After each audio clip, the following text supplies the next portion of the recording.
So barbell deadlift, you want a barbell, you want plates, you want bumper plates. So a bumper plate means that even though it's not 20 kg, it's the same size as a 20 kg plate.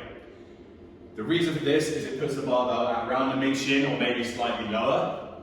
Doesn't matter, it's a little bit lower, which is a good height for deadlifting. If you don't have bumper plates, you're using 10 kg and they're like this big, put the plates on a step, so either side until the barbell is at mid shin height.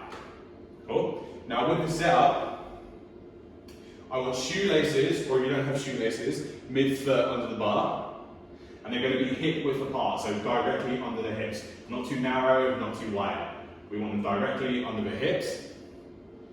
From there, I'm going to do a hip hinge, so as far as I can go. So I'm going to hold my arms out, and I'm going to do a hip hinge as far as I can go. So remember hip hinge, the shins stay perpendicular, so at a 90-degree angle with the floor.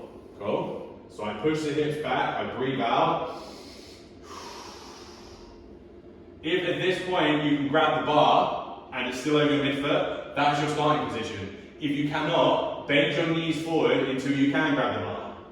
That is your starting position. Cool? So I've hip hinged as much as possible. When I can no longer go any further, I'm just going to let the knees come forward until my hands can reach. The hands should be just outside shoulder width to allow the thighs to come in between the hands.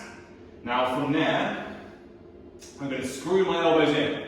So I screw my elbows in tight. They're like this. That allows the lat to extend. It allows me to keep the barbell close to my body, which means it stays over my base support, which means I don't get any excess work from the spine. We don't want that.